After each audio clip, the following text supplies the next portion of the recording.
Hello friends, ഇന്ന് നമ്മുടെ study ചലഞ്ചിൽ day 4 ആണ്. അപ്പോൾ ഇന്നും ഞാൻ ബിസിനസ് മാനേജ്മെൻറ്റ് തന്നെയാണ് പഠിക്കുന്നത്.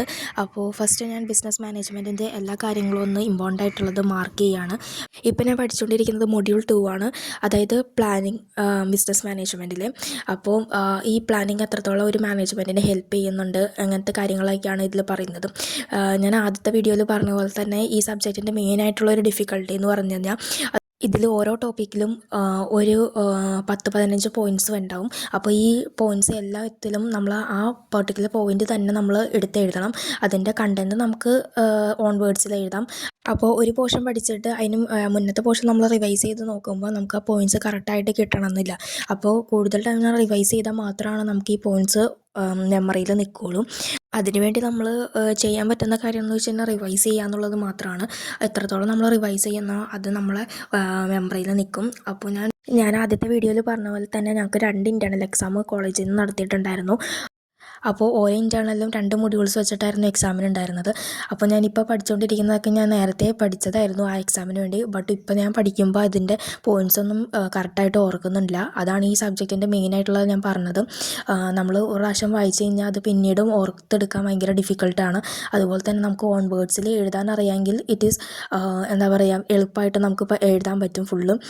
പിന്നെ എന്താ പറയുക, ആ പോയിൻറ്റ്സാണ് മെയിനായിട്ടുള്ളൊരു മാർക്സ് കുറയാനുള്ള സാധ്യതയും അവിടെ തന്നെയാണ്. നമുക്ക് ഈ കണ്ടൻറ്റ് ഫോർ എക്സാമ്പിൾ ഇപ്പോൾ ഇതിനകത്ത് പറയുകയാണെങ്കിൽ ഒരു മാനേജ്മെൻറ്റിൻ്റെ ഫങ്ഷൻസിനെ പറ്റി നമുക്ക് പറയാം, എല്ലാ കാര്യങ്ങളും നമുക്ക് ഫങ്ഷൻസ് അറിയാം. പക്ഷേ നമുക്ക് ടെക്സ്റ്റിൽ എന്താണോ പറഞ്ഞിരിക്കുന്നത് അതിനെപ്പറ്റിയാണ് നമ്മൾ എക്സ്പ്ലെയിൻ ചെയ്യേണ്ടത്.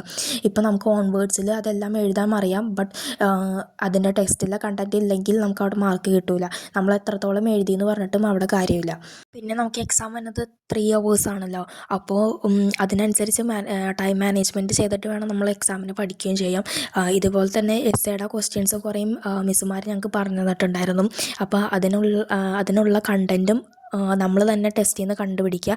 ആ കണ്ടൻറ്റ് അതുപോലെ തന്നെ നമ്മൾ എസ്സേക്കൊക്കെ എഴുതിയാൽ മാത്രമാണ് 50 മാർക്സിൻ്റെ ഒരു ക്വസ്റ്റ്യന് 13 to 14 മാർക്സ് വരെ കിട്ടുള്ളൂ.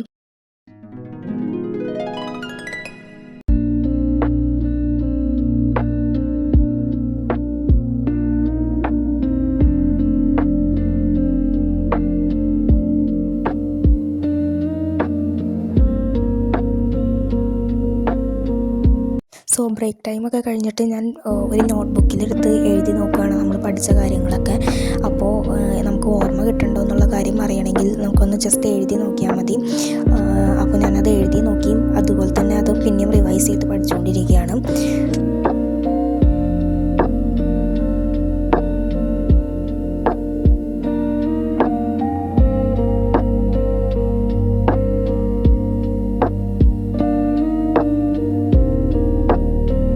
സോ ഇത്രയേ ഉള്ളൂ friends. Thank you for watching.